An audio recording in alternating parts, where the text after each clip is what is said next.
নমস্কার, দেখছেন NK TV Bangla. আমি পার্থ বন্দ্যোপাধ্যায় আপনাদের সবাইকে স্বাগত জানাচ্ছি। এই সময় আজ একাধিক টুকরো টুকরো বিষয় এই টেবিলে সপ্তাহান্তিকে 8টা থেকে 9টার মধ্যে আপনাদের সামনে নিয়ে আসবো। টুকরো টুকরো কিন্তু গভীর তাৎপর্যপূর্ণ। যেমন ধরুন, দেশব্যাপী প্রচারে বিজেপি প্রার্থীদের মন্তব্য, তারা যা বলতে চাইছেন, তালিকায় রয়েছেন খোদ প্রধানমন্ত্রী নরেন্দ্র মোদী। আপনারা জানেন, ভোট ঘোষণার পর, নির্বাচন সূচি ঘোষণার পর ইতিমধ্যেই তিনি উত্তরবঙ্গে ঘুরে গিয়েছেন, আবার আগামীকাল উত্তরবঙ্গে প্রচারে আসছেন। এর পাশাপাশি বিহার, রাজস্থান, গত দুদিনে তিনি একাধিক রাজ্যে প্রচারে গিয়েছেন। সেখানে গিয়ে তিনি কি বলছেন? ইয়ে মোদি কা ভারত হ্যায়, ইয়ে ঘুষকে মারতি হ্যায়। মোদি কা ভারত। দুটো টার্মে 10 বছর সরকার চালিয়েছেন নরেন্দ্র মোদী। তার আগে 10 বছর চালিয়েছেন মনমোহন সিং। কিন্তু এই 10 বছরে এটা মোদি কা ভারত। এর পাশাপাশি ধরুন, হিমাচল প্রদেশের মান্ডিতে বিজেপি প্রার্থী কঙ্গনা রানাওয়াত, তিনি একটা সর্বভারতীয় চ্যানেলকে ইন্টারভিউ দিতে গিয়ে বলছেন, ভারতের প্রথম প্রধানমন্ত্রীর নাম নেতাজি সুভাষচন্দ্র বসু। এ নিয়ে গোটা দেশ জুড়ে বিতর্ক শুরু হয়েছে। কিন্তু নেতাজিকে সামনে এনে এই যে প্রচার, এই জাতীয়তাবাদী প্রচারকে অনেকে অন্যরকম ভাবে দেখতে চাইছেন। এবং এর পাশাপাশি এমসিসি লাগু হয়ে রয়েছে, এর মধ্যে এনসিইআরটি কি বলছে? এনসিইআরটি বলছে বিভিন্ন স্কুল এবং কলেজের সিলেবাস পরিবর্তন করতে হবে। বাবরি ধ্বংসের যে গল্প বা বিবরণ রয়েছে সিলেবাসে, সেটা সরিয়ে সেখানে রাম মন্দির তৈরির বিবরণ অন্তর্ভুক্ত করতে হবে। এ ব্যাপারে নির্দেশ পৌঁছে গেছে বিভিন্ন বোর্ডের কাছে। একটা প্রশ্ন উঠছে যে এটা কি নির্বাচনের প্রচার চলছে, নির্বাচনের আগে, নাকি নির্বাচনে সাফল্য নিশ্চিত ধরে নিয়ে অন্যরকম ভারত গড়ার প্রস্তুতি শুরু হয়ে গিয়েছে? আপনারা জানেন, আমাদের এখানে প্রচার করতে এসে প্রধানমন্ত্রী, মানে এখনো প্রধানমন্ত্রী রয়েছেন নরেন্দ্র মোদী, সামনে নির্বাচন, তিনি বলেছিলেন এই 10 বছরে তিনি যা করেছেন, এ তো সির্ফ ট্রেলার হ্যায়।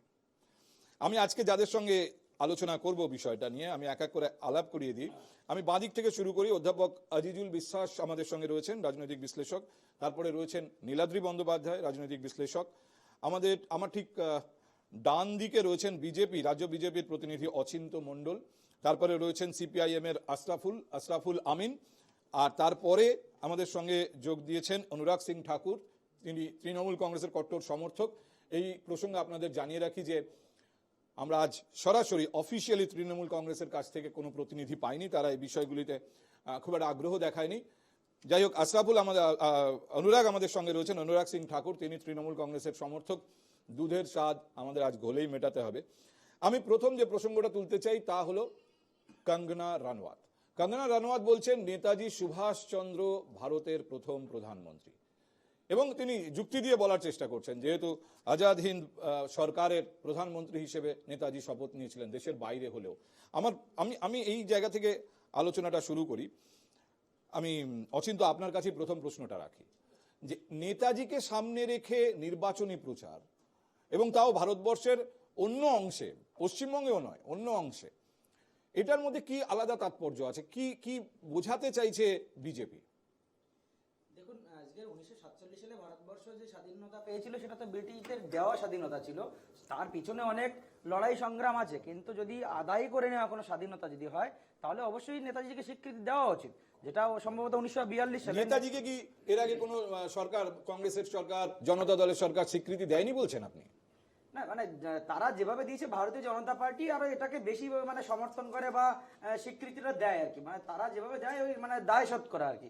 যেটা আজাদিন সরকার যেটা হয়েছিল সেটা তো মানে একদম জেনুইনলি, এবং আমরা এটা মনে প্রাণে বিশ্বাস করি যে সঠিকভাবে স্বাধীনতার দিকে আদায় করে থাকে সেটা নেতাজির মাধ্যমেই হয়েছিল, আজাদিন সরকারের মাধ্যমে। যেমন কঙ্গনা রানাওয়াত এখানে ভুল কিছু বলেনি, এটা আমরা সমর্থনই করছি তাকে।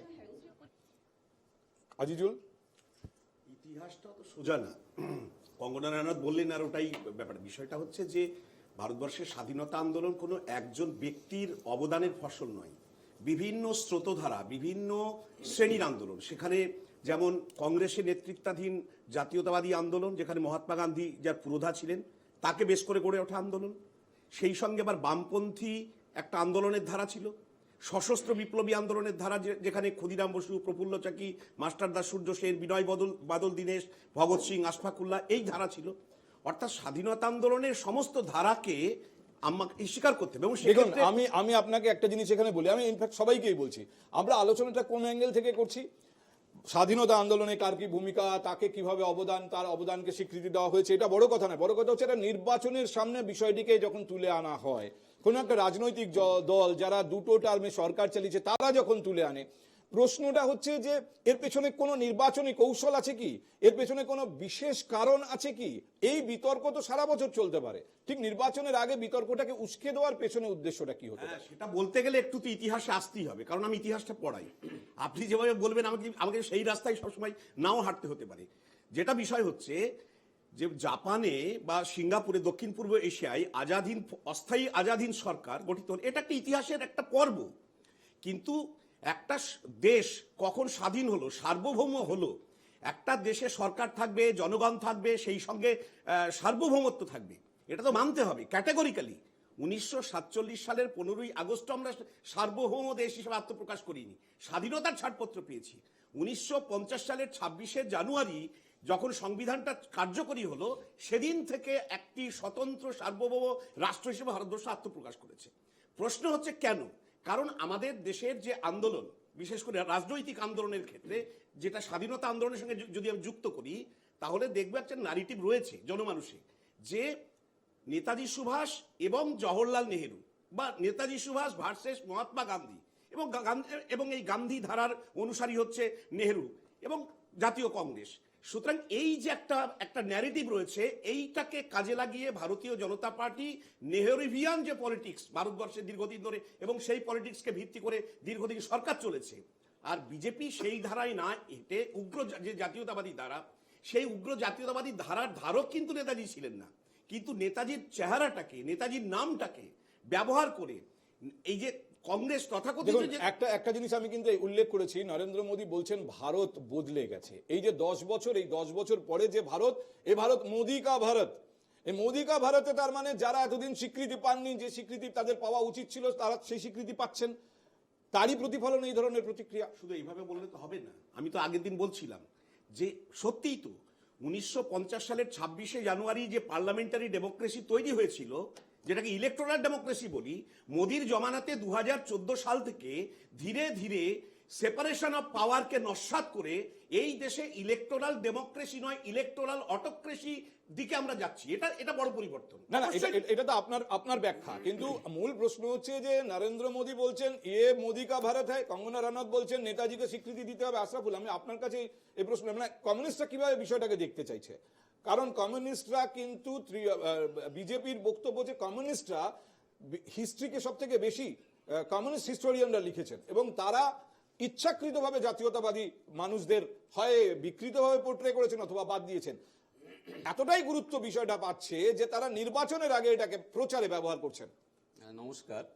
বিষয়টা হচ্ছে নরেন্দ্র মোদী বহু কথা বলেন, বারম্বার সর্বস্ব একজন রাজনৈতিক ব্যক্তিত্ব, আর বিজেপি এক অদ্ভুত ক্যারেক্টার প্লে করেন।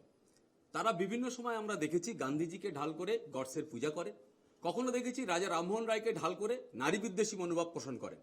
আর ঠিক নির্বাচনের প্রাক্কালে নেতাজি সুভাষচন্দ্র বসুকে নিয়েও একজন বিজেপির সমর্থক, তিনি কতটা বিজেপির নেত্রী আমি জানি না, তিনি এমন একটা কথা বললেন, এটা নিয়ে আজকে খবরের একটা আলোচনা। আপনাকে আমি শুধু মনে করিয়ে দিই, নেতাজিকে স্বীকৃতি দেওয়ার বিষয়টা কিন্তু নরেন্দ্র মোদী ইন্ডিয়া গেটের ওখানে নেতাজির মূর্তি স্থাপন করেছেন। পার্লামেন্টে নেতাজির কোনো ছবি ছিল না, পার্লামেন্টে নেতাজির ছবি স্থাপন করা হয়েছে। শুধু মুখে ব্যাপারটা হচ্ছে না, ব্যাপারটার মধ্যে একটা, আমি যেটা আপনাদের বলতে চাইছি, প্রথমেই যে কথাটা ছিল আমার, আপনি দেখে নিন যে নেতাজি আমার ভারতবর্ষের এমন একজন ব্যক্তিত্ব, আমাদের গর্ব, এমন একজন নেতা, দেশবরণ্যের নেতা, বিশ্ববরণ্যের নেতা আমরা পেয়েছিলাম, আমাদের ভারতবর্ষের মানুষ পেয়েছিলেন, এবং আরো অনেকের মতন স্বাধীনতা সংগ্রামে তার যে লড়াই এক গুরুত্বপূর্ণ ভূমিকা নিয়েছিল। এই যে নেতাজি সুভাষচন্দ্র বোস, তার মূর্তি স্থাপিত হবে এটাই স্বাভাবিক, কিন্তু নেতাজি সুভাষচন্দ্র বোসের মূর্তি স্থাপনের আড়ালে যদি কোনো নথুরাম গডসে যে জাতির জনকে হত্যা করে, তার পুজো করে, তার নিয়ে মন্দির করে, এটা হচ্ছে চরম বিশ্বাসঘাতকতা ভারতবর্ষের সঙ্গে, ভারতবর্ষের স্বাধীনতা সংগ্রামীদের সঙ্গে। আমার মনে হচ্ছে কোথাও বাঙালি হিসেবে আপনি নেতাজির বিরোধিতাও করতে পারছেন না, বা নেতাজিকে ব্যবহারের বিরোধিতাও করতে পারছেন না, মানে ওই জন্য আপনার গডসে প্রয়োজন হচ্ছে। আমি আপনাকে বলছি একটা বিজেপির সরকার নেতাজিকে অস্বীকার করার ক্ষমতা যদি বিজেপি সরকারের থাকতো আমি তাই আপনাকে- করতো। আমি আপনাকে- কিন্তু বিজেপির এক মিনিট, ক্ষমতা এক মিনিট, নেই, আশরাফুল, আমি- নরেন্দ্র মোদীদের ক্ষমতা নেই আমি এই আপনাকে- স্বাধীনতা আন্দোলনে নেতাজি সুভাষচন্দ্র বসুকে আমি অস্বীকার করার আপনাকে জন্য। কাঙ্গনা তার রানাওয়াত কি বিরুদ্ধে বলেছেন প্রতিষ্ঠা করছে। দেখুন, কাঙ্গনা রানাওয়াত নেতাজি নিয়ে অন্য জায়গাতে সাংবাদিকদের যখন প্রশ্নের মুখে পড়েছেন সেখানেও ব্যাখ্যা করেছেন। আমি একটা ছোট্ট অংশ শোনাই। তিনি সর্বভারতীয় চ্যানেলকে যা বলেছেন সেটা নিয়েই মূল বিতর্ক শুরু হয়েছে, কিন্তু নেতাজি সম্পর্কে কাঙ্গনা রানাওয়াত পরবর্তীতে কি মন্তব্য করেছেন শুনুন। जिस तरह से पूरे वर्ल्ड में एक कैंपेन करके भारत की जो दुर्दशा है उस पर पूरी दुनिया की नजर लाई, चाहे उन्होंने वर्ल्ड वॉर 2 में हिस्सा लिया, चाहे उन्होंने अपनी एक आर्मी बिल्ड की, उन्होंने एक्टिव पार्टिसिपेशन किया एंड उसके करके जो अंग्रेजों पे प्रेशर बिल्ड हुआ, फिर उन्होंने सत्ता जिसको दी वो उनकी मर्जी थी, लेकिन नेताजी सत्ता के भूखे नहीं थे, नेताजी आजादी के भूखे थे और उन्होंने देश को आजादी दिलाई। তাহলে নেতাজি সত্যিকারের স্বাধীনতা নিয়ে এসেছিলেন, এই দাবিটাকে সামনে রেখে কিন্তু প্রচারটা হচ্ছে। এবারে আমি আপনার এই বিষয়ে একটা কথা বলি, অদ্ভুত বিষয়, খুবই খুবই মানে একটা সেন্সিটিভ বিষয় কঙ্কনা রানাওয়াতজি বলেছেন। নেতাজি সুভাষচন্দ্র বসু নিঃসন্দেহে একটা গুরুত্বপূর্ণ লড়াই তিনি করেছিলেন, কিন্তু আমার বক্তব্য হচ্ছে এই রানাওয়াত এবং তার যাদেরকে সমর্থন করে সেই বিজেপি, তাদের যারা পূর্বপুরুষ আরএসএস এর যারা নেতা, তারা কিন্তু 1942 সালে যখন ভারত ছাড়ো আন্দোলন হচ্ছে তখন কিন্তু সম্পূর্ণভাবে সেই সাভারকর সারা ভারতবর্ষের মানুষের কাছে বলেছিল, হিন্দু মানুষদের কাছে বলেছিল যে এই ভারত ছাড়ো আন্দোলনে যোগ না দিতে, কারণ ব্রিটিশরাই ভারতবর্ষের মানুষের জন্য এবং হিন্দু মানুষদের জন্যই ভালো কিছু করতে পারে। এই যে পরস্পর বিরোধিতা, তখনকার সময় সেই আরএসএস এর প্রজেক্ট, এখন বর্তমানে জনসংঘ বা বর্তমানে বিজেপি, তারা আজকে সেই ভারতবর্ষের ইতিহাসকে অস্বীকার করতে পারছে না, কিন্তু সেই নেতাজি সুভাষচন্দ্রের নামগুলো ভারিয়ে সেই সেই ভারতবর্ষের যারা বিশ্বাসঘাতক সাভারকর, সেই নাথুরাম গডসেদের পূজা করছে। অচিন্তার কিছু এটাই বলতে হচ্ছে চাইছি। আজকের আমি BJP। ভেবেছিলাম অনুরাগের কাছে যাব। অচিন্ত, আজকে সিপিএম এর দাদার কাছ থেকে এত কিছু নেতাজি সম্পর্কে প্রশংসা শুনলাম এবং আমাদেরকে এত উনি তিরস্কার করলেন, কিন্তু একটা কথা মনে না করিয়ে দিলেই নয়, এই বামপন্থীরা নেতাজিকে তোজোর কুকুর বলেছিল, এই বামপন্থীরাই। এবং আজকের নেতাজির জন্মদিনকে ভারতবর্ষের প্রধানমন্ত্রী দেশপ্রেম দিবস হিসেবে যখন আখ্যায়িত করে আমাদের এই ভিক্টোরিয়াতে সেই বিশাল কার্যক্রম, বিশাল অনুষ্ঠান হয়, এবং আজকের ইন্ডিয়া গেটেও নেতাজির মূর্তি প্রতিষ্ঠা করা, নেতাজিকে যদি সঠিকভাবে কেউ সম্মান দিয়ে থাকে সেটা দিয়েছে ভারতীয় জনতা পার্টি। কমিউনিস্টদের মতো নেতাজিকে আমরা কেউ কোনোদিন তোজোর কুকুর বলে ডাকিনি। দেখুন, আমি আবার বলছি, নেতাজি যেরকম আসছে সেরকম নরেন্দ্র মোদীর মুখে ইয়ে মোদি কা ভারত হ্যায় এই টার্মও আসছে। মোদি কা ভারত ইজ ডিফারেন্ট। এই 10 বছরে বদলে গেছে ভারত। অনুরাগ, দেখুন, সর্বপ্রথম বলি, কঙ্গনা রানাউত যিনি বলেছেন, যিনি প্রতিদ্বন্দ্বিতা করছেন বিজেপির টিকিটে, নেতাজি ওয়ার্ল্ড ওয়ার 2-তে লড়েছেন, উনি ইতিহাস যদি না জেনে থাকেন ওনার ইতিহাস জেনে নেওয়া দরকার। উনি ওয়ার্ল্ড ওয়ার 2 যে প্রিজনার্স অফ ওয়ার ছিল তাদেরকে নিয়ে একটি আর্মি সংগঠিত করেছিলেন, এবং আমরা যারা বাঙালি, আমরা যারা পশ্চিমবঙ্গতে আছি, আমাদের নেতাজি একটা আবেগের বিষয় প্রথমত। দ্বিতীয় কথা, যে বিজেপি নেতাজিকে হাইজ্যাক করার চেষ্টা হচ্ছে, হাইজ্যাক, দিস ইজ হাইজ্যাকিং, নেতাজিকে হাইজ্যাক করছেন তারা। আজ পর্যন্ত 23rd যেটাকে উনি বলছেন যে দেশপ্রেম দিবস, তাদের দেশপ্রেম দিবস নাম না, তার নাম হচ্ছে পরাক্রম দিবস, তাকে ন্যাশনাল হলিডে, গেজেটেড হলিডে করেনি। মমতা বন্দ্যোপাধ্যায় 37 বার চিঠি লিখে পাঠিয়েছেন নরেন্দ্র মোদীকে, তাকে ন্যাশনাল হলিডে করে দেওয়ার জন্য, নরেন্দ্র মোদী করেননি। আমি আপনাকে মানে শুধু বলছি, জাতীয়তাবাদের প্রশ্নে নেতাজিকে ব্যবহার করা হচ্ছে। একেবারে। আর আমি আপনাকে আরেকটা কথা বলি, 2022 সালে সুপ্রিম কোর্টে একটা পিআইএল হয়েছিল 23rd জানুয়ারিকে ন্যাশনাল হলিডে করার জন্য। সুপ্রিম কোর্ট কি বললো, যে এটা এক্সিকিউটিভ পাওয়ারের বিষয়, জুডিশিয়ারি এটাতে পদক্ষেপ নিতে পারে না। ফলে তারা যদি নেতাজিকে নিয়ে এত প্রেম থাকে, আমি আজকে বলছি যে ন্যাশনাল হলিডে করা হোক, দরকার পড়লে আমরা যত দল আছি সবাই সমর্থন করব, কিন্তু শুধুমাত্র নির্বাচনের সময় নেতাজিকে এরা ব্যবহার করে। আর নেতাজির ইতিহাস নিয়ে যে কথা সেগুলো আমরা সবাই জানি। আজকে এনসিআরটিতে নেতাজিকে ব্যবহার করা হচ্ছে। জাস্ট লাস্ট কথা বলবো, এনসিআরটিতে আমরা, এনসিআরটি নিয়েও আপনি ইন্ট্রোডাকশন করলেন, এনসিআরটিতে নেতাজিকে নিয়ে কত কারিকুলাম আছে, আজাদ হিন্দ ফৌজকে নিয়ে কত চ্যাপ্টার আছে, ইতিহাসের বইয়ের 10-এ 9-এ হাতে সময় আছে। নীলাদ্রি, এবার আপনার পালা। নেতাজিকে ব্যবহার করা হচ্ছে। নেতাজির জন্মদিনকে জাতীয় ছুটি ঘোষণা করেনি মোদী সরকার, কিন্তু নেতাজিকে সামনে রেখে শুধু মানে পশ্চিমবাংলায় তো প্রচার আমি জানি না এখনো বাকি আছে, কিন্তু ভারতবর্ষের অন্য প্রান্তে নেতাজিকে সামনে রেখে প্রচার শুরু হয়েছে। না দেখুন, প্রথমত নেতাজির জন্মদিনকে জাতীয় ছুটি ঘোষণা করার আমি সর্বতভাবে বিরোধী, কারণ নেতাজি জীবনে কোনোদিন ছুটি নেননি, জন্মদিনেও নেননি এবং কোনো একটা কর্মদিনেও গ্রহণযোগ্য যুক্তি আপনি নেননি। বলতে নেতাজি চাইছেন? সুভাষচন্দ্র বসুকে মহাত্মা গান্ধী, জওহরলাল নেহেরু বা সাভারকারের সাথে প্লিজ গুলিয়ে ফেলবেন না। নেতাজিকে অনেক অপমান করেছে এবং সেই অপমানে সবচেয়ে দুঃখের ব্যাপার হয়েছে সবচেয়ে বেশি অ্যাক্টিভ ভূমিকা নিয়েছে বাঙালিরা। নীরজ শ্রী চৌধুরী যে আত্মঘাতী বাঙালি লিখেছিলেন তার একটা বড় কারণ ছিল কমিউনিস্টরা তোজোর কুকুর নেতাজিকে এক সময় বলেছিল। কংগ্রেসের জওহরলাল নেহরু 1943 সালে শ্রদ্ধানন্দ পার্কে দাঁড়িয়ে বলেছিলেন সুভাষচন্দ্র যদি আজাদ হিন্দ ফৌজের নেতৃত্ব দিয়ে ভারতবর্ষে প্রবেশের চেষ্টা করেন তরোয়াল হাতে তিনি প্রথম আটকাতে যাবেন। আজাদ হিন্দ ফৌজের একজন সৈন্যকেও ভারতের সেনাবাহিনীতে জায়গা দেওয়া হয়নি। এই ইতিহাসগুলো ভুললে চলবে না। কঙ্গনা রানাওয়াতের সাথে আমি সম্পূর্ণ একমত। 1943 সালের 21শে অক্টোবর এটি ঐতিহাসিক সত্যি। সুভাষচন্দ্র বসু আজাদ হিন্দ সরকারের প্রধান হিসেবে শপথ নিয়েছিলেন, সেই সরকারকে স্বীকৃতি দিয়েছিলেন বিশ্বের 11টি দেশ, যার মধ্যে সোভিয়েত রাশিয়া ছিল, যারা যুদ্ধে নেতাজির বিপক্ষে ছিল। এবং স্বাধীন ভারতে যে 60-70 বছর কংগ্রেস রাজত্ব করেছে, 60 বছরের বেশি। এবং ভারতবর্ষের স্বাধীনতা এসেছিল অন্য কোনো কারণে না, নেতাজির নেতৃত্বে আজাদ হিন্দ ফৌজের লড়াইয়ের জন্য। একথা আমি বলছি না, একথা বলেছেন 1947 সালে। হ্যাঁ দিয়েছিল। আপনি ইতিহাস পড়ান, আপনি ইতিহাস পড়ান, আপনি প্রচার করবেন না, প্রচার করবেন না, ইতিহাস পড়ান। মুশকিল হয়ে গেছে, ঐতিহাসিকরা কংগ্রেসের প্রচারক হয়ে গেছে। ঐতিহাসিকরা 11টি দেশ ভারতবর্ষে ইতিহাসের অধ্যাপক, আপনি তো বলার সময় এতটাই নেতাজি বিরোধী, এতটাই নেতাজি বিরোধী। নেতাজির সত্য এই যে উগ্রদেশপ্রেম দেখুন, সামনে এই যে আসছে, উগ্র জাতীয়তাবাদ দেখুন, ঐতিহাসিকদের মুখোশ খুলে এই যে যায়, হিংস্র ঐতিহাসিকদের মুখোশ খুলে যায়। এক minute Niladri please be quiet. ইতিহাসকে বিকৃত করে পরিবেশন করা। আপনি এই যে দেখুন আমি কিছু বলছি না। আচ্ছা নীলাদ্রি আপনি প্লিজ এই যে আচ্ছা আজিজুল এই যে এক মিনিট আমার প্রশ্নটা শুনুন। আমাকে বলতে হবে। এক মিনিট আমি আপনাকে বলতে দেবো, আপনাকেই বলার জন্য বলছি। নীলাদ্রি বলা না যায় তাহলে আমি কোনো কথাই বলবো না।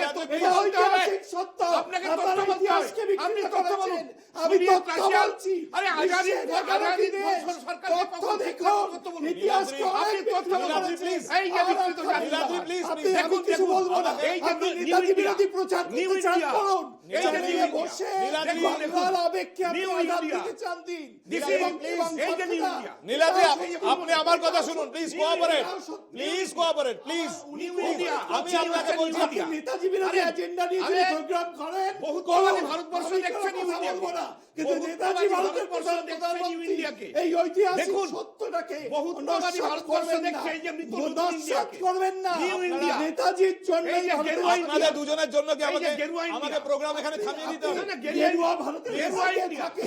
না, না, এটা- গেরুয়া ভারতের এটা পতাকা স্বামী থাকে। বিবেকানন্দের রং নয়। আজিজুল, আপনার please। উগ্রতার রং। ভারতবর্ষের মিথ্যাচার flag করবেন আছে। না। ইতিহাসে মিথ্যাচার করবেন না। নীলাদ্রি, মিথ্যাচার করবেন না। please। একদম মিথ্যাচার করবেন না। আজিজুল আপনি দয়া করে আমার কথা শুনুন। একদম মিথ্যাচার এক মিনিট, করবেন। এক মিনিট, এটা কোনো- এটা কোনো- একদম মিথ্যাচার এটা কোনো করবেন না। ব্যক্তি নাহলে এই তো জায়গা মুখোশ নয়। খুলে গেছে। বললাম এরা তো, ঐতিহাসিক। বললাম তো, কংগ্রেসের মিথ্যাচার করবেন না। আপনি ঐতিহাসিক proof ছেড়ে দেখান। ইতিহাসকে নেবে না, বিকৃত নেবে না, করেছে। নেবে না। বিকৃত করেছে ইতিহাস। শুধু শুধু সময় নষ্ট হচ্ছে, আজকাল ভাই। মেডাল আনোয়ার মৌচাকে ঢিল মেরেছে। এই যে, এই যে, প্লিজ আপনি করুন এই নেতাজি যে বিরোধী গুজরাট, প্রচার, আমার কিছু এসে এই যে নেই। 2002 এর গুজরাট দেখছেন এখানে। আচ্ছা আজিজুল প্লিজ 2002 এর আপনি গুজরাট কেন দেখছেন? শুনছেন আমার কথা? নেতাজি বিরোধী আজিজুল, please।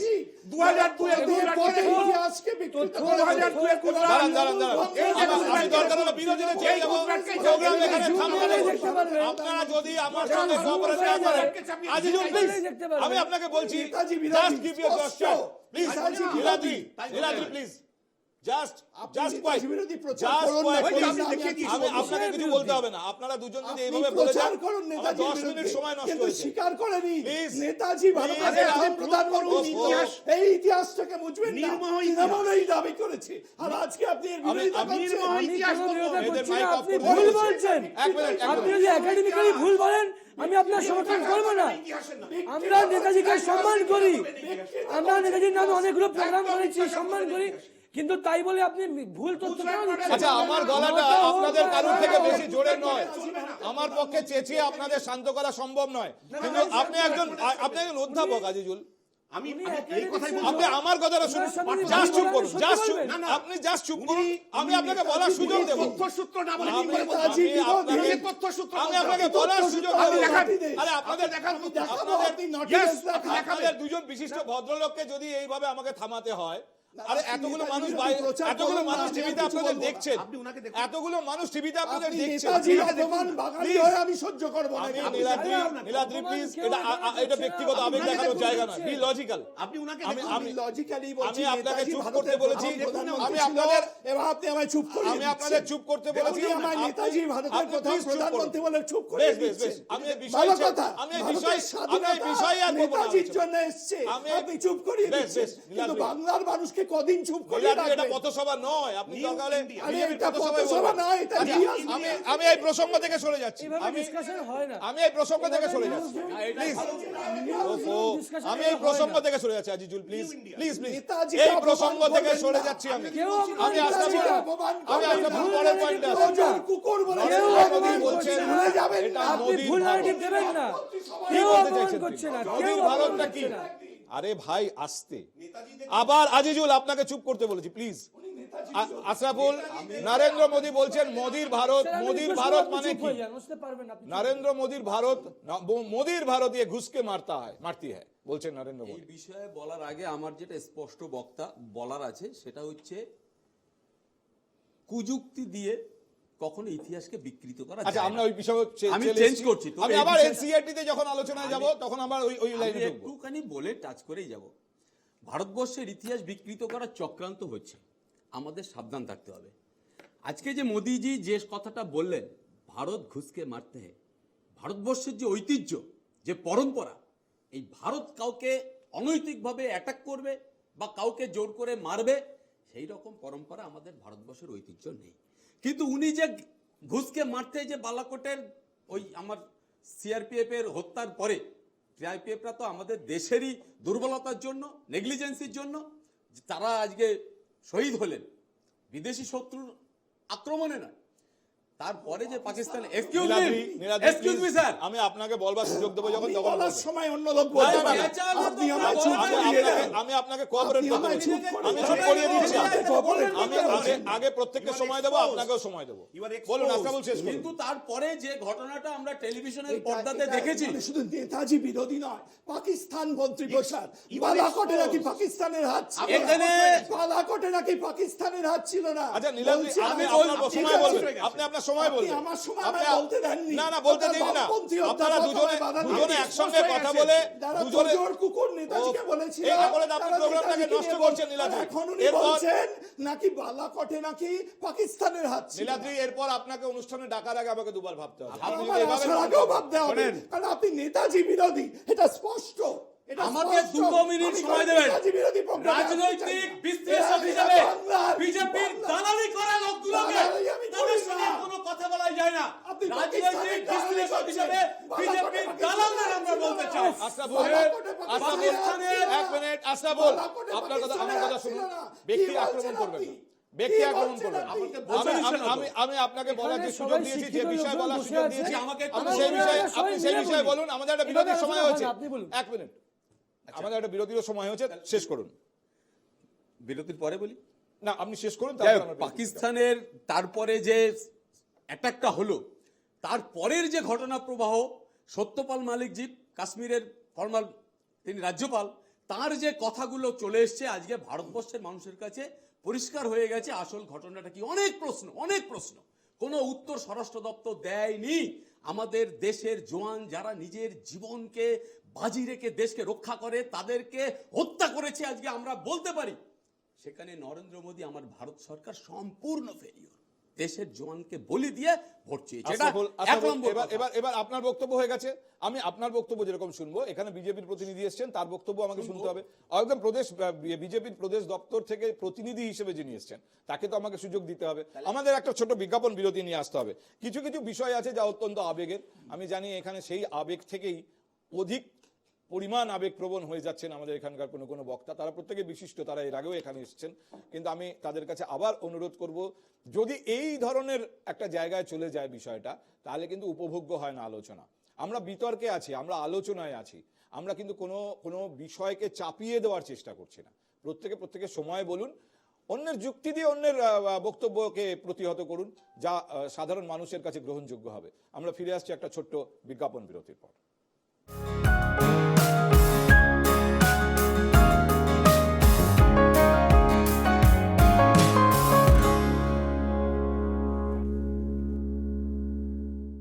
স্বাগত আরেকবার, আপনারা দেখছেন এই সময়।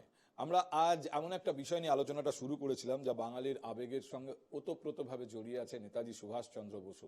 বিতর্কটা ভারতবর্ষের অন্য অংশে শুরু হয়েছে, পশ্চিমবাংলায় নয়। কিন্তু যেহেতু ভারতবর্ষে যে নির্বাচন সামনে, সেই নির্বাচনকে সামনে রেখেই বিতর্কটা আবার সামনে এসছে, তাই আজকে তুলেছিলাম। সরে এসছে সেখান থেকে। এবার দেশের যিনি বিদায়ী প্রধানমন্ত্রী, তিনি যে বক্তব্য রেখেছেন সেই বক্তব্যের প্রেক্ষিতে আলোচনা। তিনি রাজস্থানে বলতে গিয়ে কথা বলেছেন প্রচারে, যে মোদি কা ভারত হয় ঘুষকে মারতি হয়। অর্থাৎ গত 10 বছরে ভারতবর্ষ চেঞ্জ হয়েছে, পরিবর্তন হয়েছে ভারতবর্ষের। শুধু দাঁড়িয়ে মার খাওয়ার জায়গায় আমাদের দেশ আর নেই। এই বক্তব্যের প্রেক্ষিতে আমি একটু আগে আশরাফুলের বক্তব্য শুনছিলাম, এবার অচিন্ত আপনার পালা।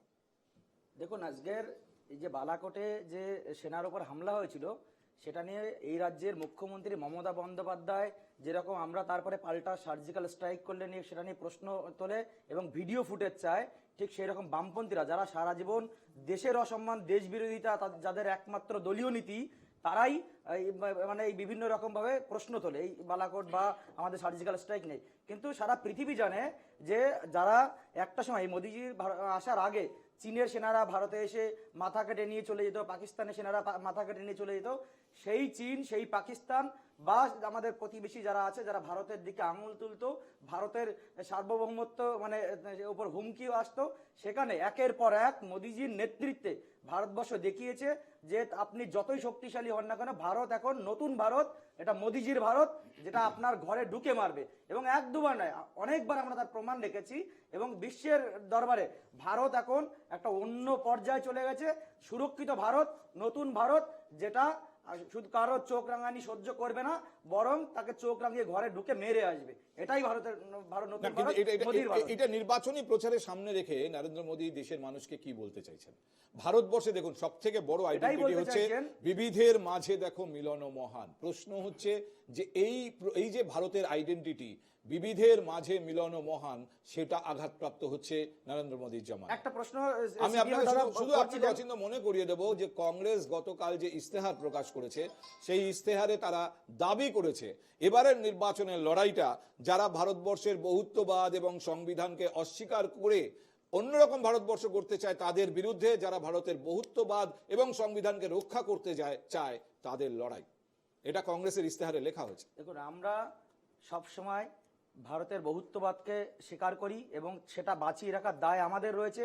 আজকে সিপিএম এর মুখপাত্র যিনি বলছিলেন যে ভারত কারোর উপর আগে আক্রমণ করে না, তাদেরকে মনে করিয়ে দিই, হ্যাঁ, আমরা এখনো সেই নীতিতে বিশ্বাস করি যে আমরা কারোর উপর আগে আক্রমণ করব না। কিন্তু সারা মানে বিগত 50 বছর 70 বছর আমরা দেখেছি যে ভারত শুধু মার খেয়ে এসে, পাল্টা কোনোদিন মারেনি। তাই এবার সেই নতুন ভারত যে মার খাওয়ার পরিবর্তে পাল্টা, এটাই মোদি কা ভারত, একদম এটাই মোদি কা ভারত। এতে ভারতের বহুত্ববাদ নষ্ট হচ্ছে না, এতে ভারতের সংবিধান প্রশ্নের মুখে পড়ছে না। কি করে নষ্ট হবে? কেউ মারবে আর আমরা মার খেয়ে খাবো, দেয়ালে গায়ে পিঠ থেকে যাবে। এটাই মোদির ভারত, যে পাল্টা আক্রমণটা শেখাবে, যে পাল্টা মারটা দিতে শেখাবে। এটাই এবার আজিজুল বলুন। আমি একটা প্রশ্ন করব। এই কদিন আগে আমি মিডিয়াতে দেখলাম অরুণাচলের অনেকগুলো জায়গার নাম চীন চেঞ্জ করে দিচ্ছে।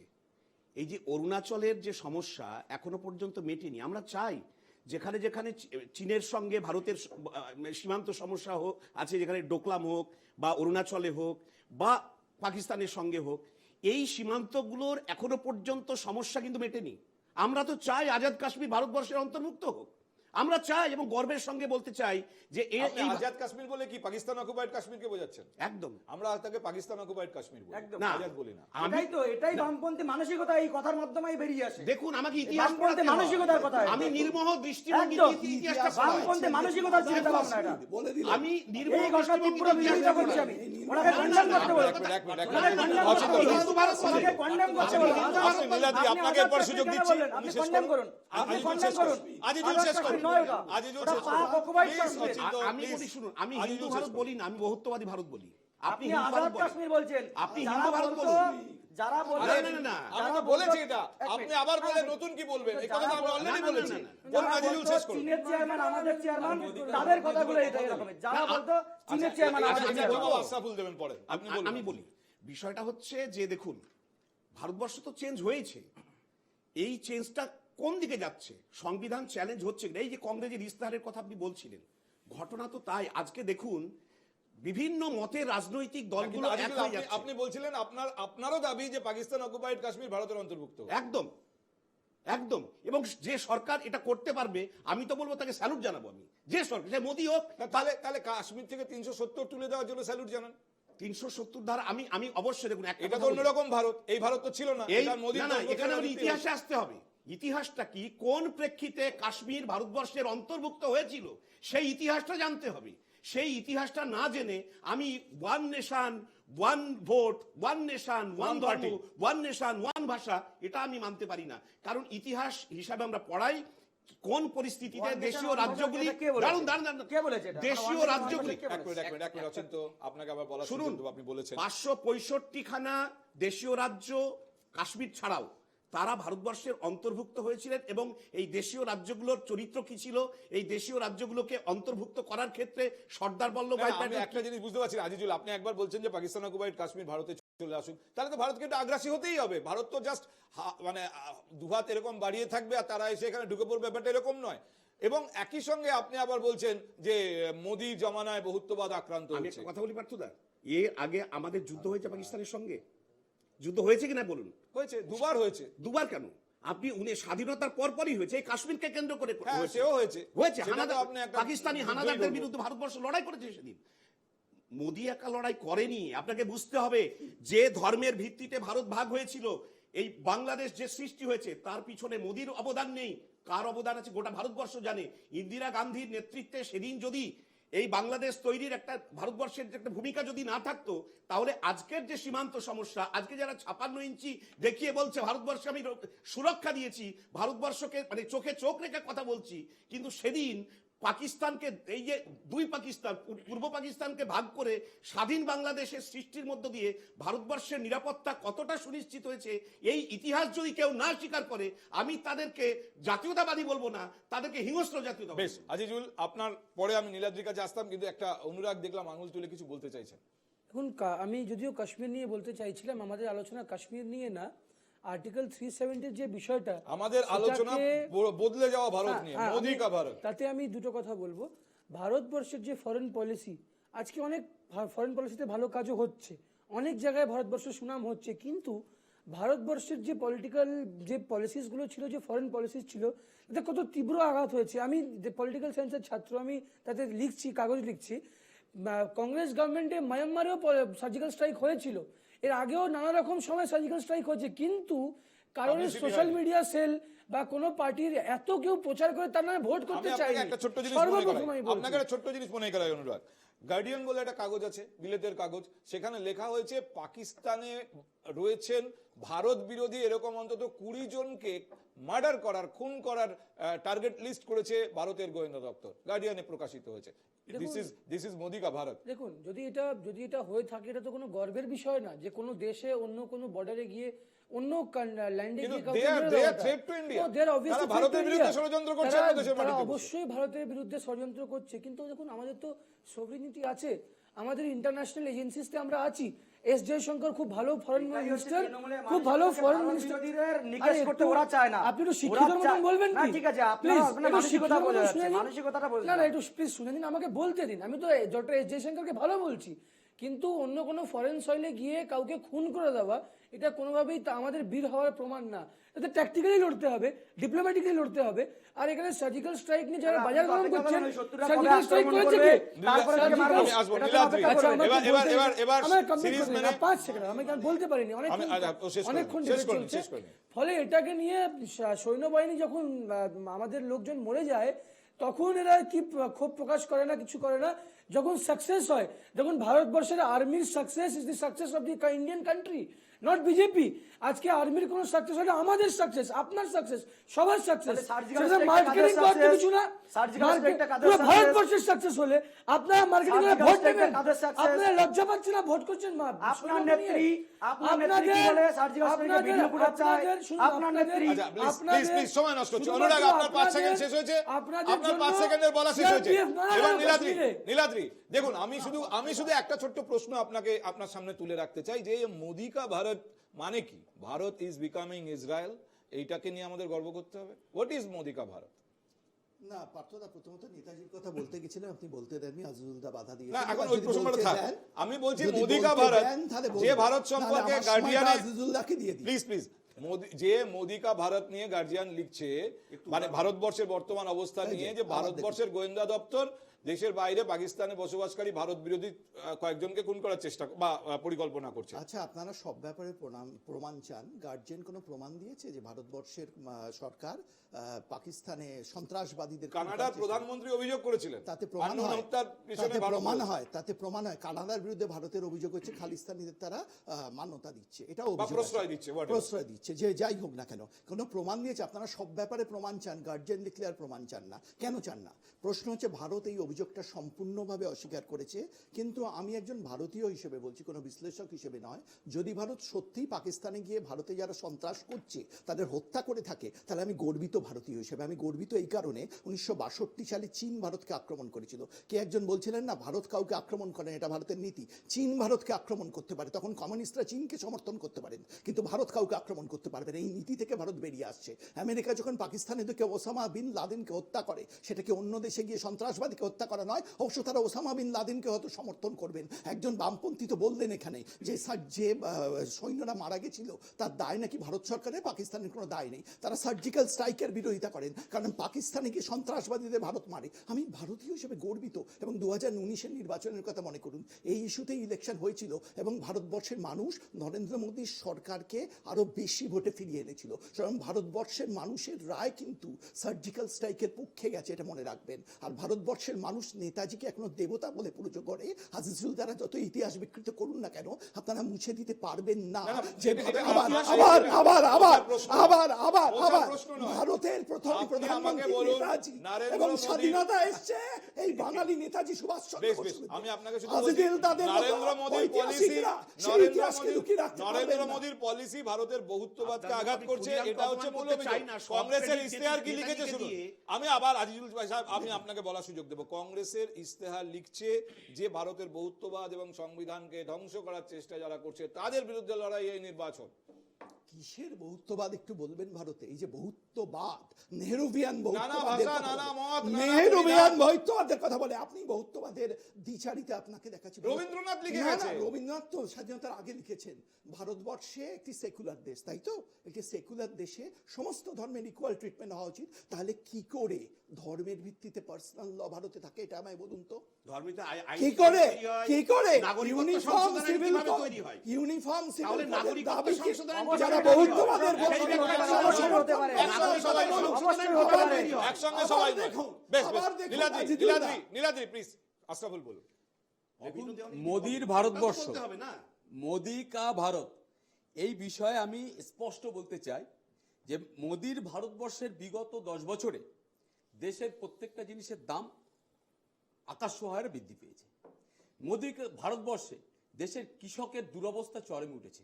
মোদির ভারতবর্ষে দেশের সম্পদ, জাতীয় সম্পদ একেবারে হরিলুটের মতো বিক্রি হয়েছে। মোদির ভারতবর্ষে সংসদকে ব্যবহার করে দেশের সম্পদ বিদেশি এবং কর্পোরেটদের হাতে তুলে দেওয়ার আইন করেছে। মোদির ভারতবর্ষে যে সম্পত্তি বিক্রি করে পাইপলাইনের মধ্য দিয়ে ভারতবর্ষের কোষাগারে অর্থ আসবে সেই ব্যবস্থা করেছে। মোদির ভারতবর্ষে ইলেকট্রাল বন্ডের নামে হাজার হাজার কোটি টাকা ঘুষ নিয়েছে, আর বিদ্যুৎ, পেট্রোল, ওষুধের দাম চড়া হারে বাড়িয়ে দেশের জনগণের পকেট কেটেছে। এটাই হচ্ছে মোদির ভারতবর্ষ।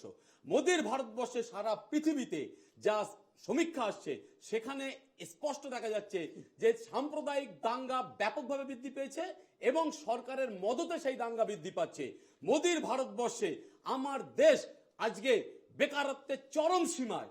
মোদির ভারতবর্ষে আমার দেশ আজকে লুঠেরাদের লুণ্ঠন ক্ষেত্রে বেশ, পরিণত আশরাফুল, হয়েছে। আশরাফুল, এই মোদির আপনি একটা ভারতবর্ষকে ভালো আমরা পয়েন্ট আমাকে পরিবর্তন করব। আপনি একটা ভালো পয়েন্ট আমাকে মনে করিয়েছেন। এখানে অচিন্ত আছে। অচিন্ত, কংগ্রেসের ইস্তেহারের কথা বলছিলাম। কংগ্রেসের ইস্তেহারে বলা হয়েছে দেশকে গোটা দুয়েক পুঁজিপতির দ্বারা নিয়ন্ত্রণের হাত থেকে আমরা বের করে আনতে চাই।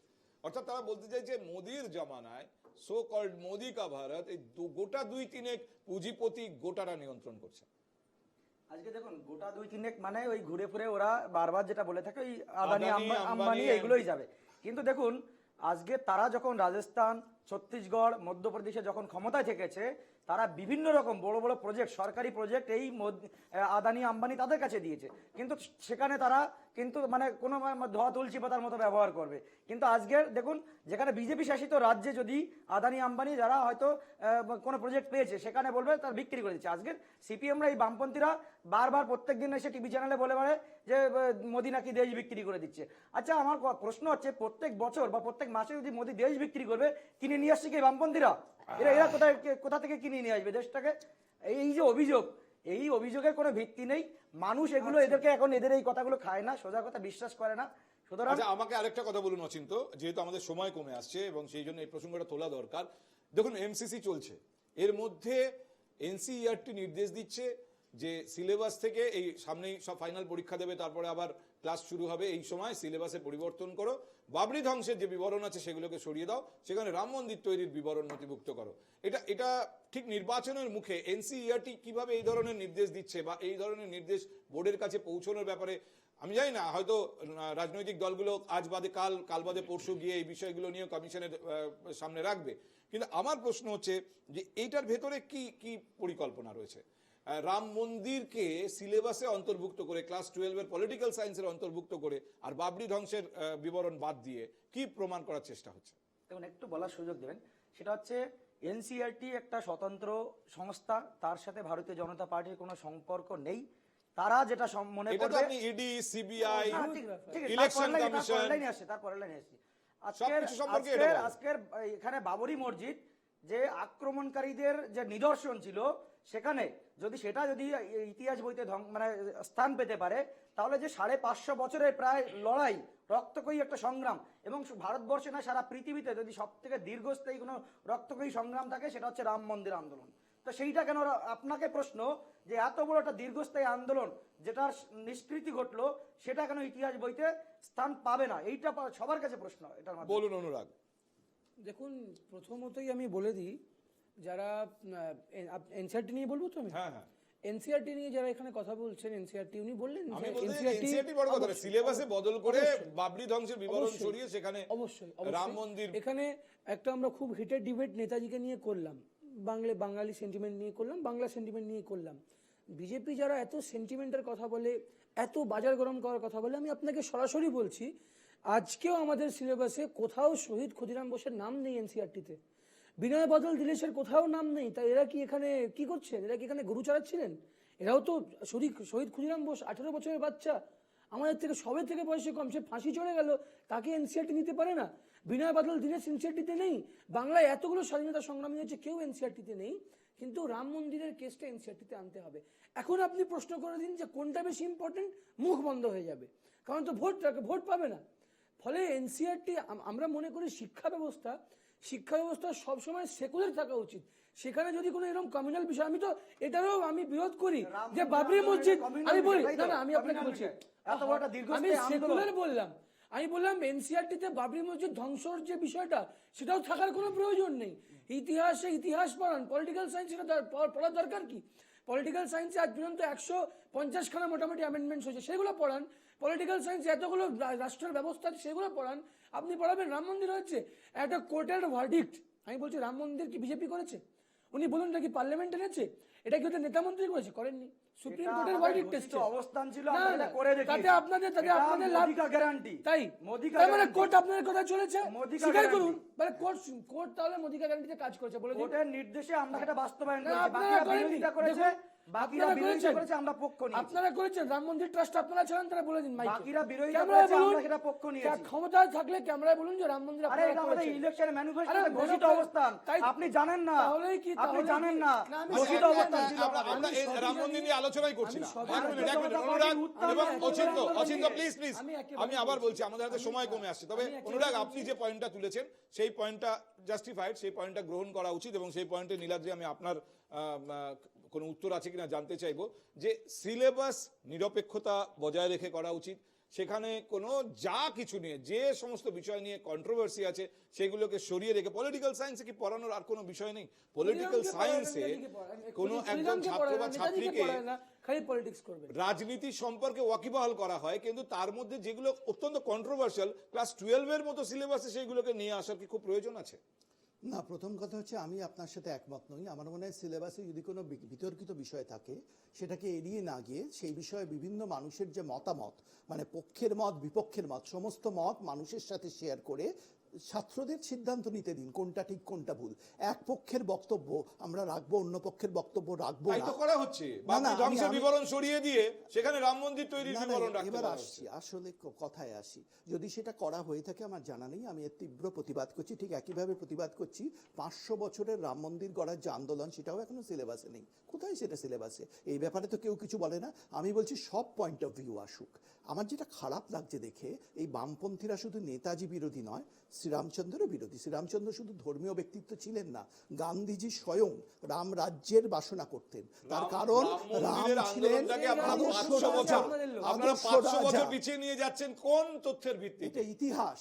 কোথায় এটা আছে সেই ইতিহাস লেখা? আমি বলছি, 1507 বিতর্ক, সালে রাম মন্দির আবার বিতর্ক আবার আজিদুল্লাহরা সেসব ইতিহাস মুছে দিতে চান। 1939 সালে থেকে পাওয়া 1527 যাচ্ছে। সালে বাবার না, এটা বাবার আমাকে- মধ্যপ্রাচ্য এটা থেকে আমাকে- এসেছিলেন, তিনি রাম মন্দির ধ্বংস আমি করেন। আবার এটা কঠিন নয়, প্লিজ, রাম এটা মন্দির আজকের কঠিন আলোচনা, নয়। আজকের আলোচনার বিষয় না রাম মন্দির। এক মিনিট আজকের আলোচনার কঠিন নয়। আজকের আলোচনার বিষয় রাম নেতাজি মন্দির না। বিরোধী, আরেকটা বলি, প্লিজ, উনি রাম বিরোধী। প্লিজ বিশ্বাসের উপর বলেছে, কোথায় কোনো খুদিরাম বিরোধী? প্লিজ, আজকে রাম মন্দির আলোচনার বিষয় নয়, রাম মন্দির আলোচনার বিষয় নয়। এর আগে নিয়ে আমরা কথা বলেছি। বিশ্বাসকে গুরুত্ব দেওয়া আস্তাফুল, হয়েছে, আস্তাফুল, কোনো আমার ইতিহাস হাতে document নয়। সময় একদম মাথায় কম। রাখতে হবে। আমি আরেকটা গুরুত্বপূর্ণ পয়েন্ট বলতে চাই, এবং সেই প্রশ্নটা অচিন্তকে করতে হবে, অচিন্তকে করতে হবে। দেখুন অচিন্ত, মোদি কা ভারত যা আমি বলছি নরেন্দ্র মোদীর মুখ থেকে শুনে, যে মোদি কা ভারত ইজ অলরেডি মেড, কারণ উনি বলছেন ইয়ে মোদি কা ভারত হয়, মানে মোদি কা ভারত তৈরি হয়ে গেছে। বিজেপি মোদির গ্যারান্টি দিয়ে কথা বলছে, এই রাজনৈতিক দল এত গ্যারান্টির কথা বলছে, অথচ নির্বাচনের বোধহয় প্রথম পর্ব শুরু হতে দিন 15 বাকি, এখনো পর্যন্ত কোনো ইস্তেহার নেই। এখনো পর্যন্ত 543টা আসনে বোধহয় বিজেপি প্রার্থী দিয়েছে, বাকি আরো কয়েকটা তার দেওয়ার কথা শরিকদের দলগুলো বাদ দিয়ে, সেখানে তারা প্রার্থী দেয়নি। আমাদের পশ্চিমবঙ্গে এখনো 2টো কেন্দ্রে বিজেপি প্রার্থী নেই। মোদি কা ভারতে বিজেপি প্রার্থী দিতে পারছে না। না, দিচ্ছে না, পাচ্ছে না কি করে জানলেন? না, এক মিনিট, এটা আমি তো এখনো অবধি দেখছি আরে, পাচ্ছে না। আপনি তৃণমূলের মতো কথা বলবেন না প্লিজ। আজকে- এটা আজকে তৃণমূল দেখুন, বলছে। আজকে দেখুন আপনি যেটা বলছেন, তৃণমূল বলছে। ঠিক আছে, আচ্ছা, অচিন্ত বলুক, অচিন্ত অফিসিয়াল প্রেজেন্টেশন।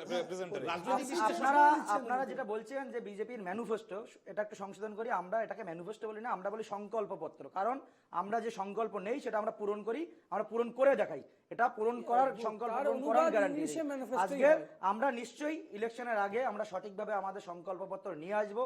আমরা শুধুমাত্র ভারতের না, সারা পৃথিবীর বৃহত্তম রাজনৈতিক দল, এবং সেই আমরা যে কেন্দ্রের সরকার রয়েছে, আমরা দায়বদ্ধ মানুষের কাছে আগামীর 5 বছর আমরা কিভাবে দেশ চালাবো সেটার দিশা সেটা তো নিশ্চয়ই আমরা নরেন্দ্র মোদীর পূর্ণ মুখে রাখবো। আমরা শুনছি। এবং যে আসনগুলো সংকল্পের 15 লাখ যে টাকা আসনগুলো এখনো পর্যন্ত প্রার্থী দেওয়া হয়নি, নরেন্দ্র মোদীর মুখে আমরা শুনছি, নরেন্দ্র মোদীর সংকল্প ফোনে আমরা করেছিলেন শুনছি, কিন্তু বিজেপির কোনো অফিসিয়াল কিছু নেই, এবং এখনো 2টো কেন্দ্রে প্রার্থী নেই বিজেপি বলছি, এই রাজ্যে।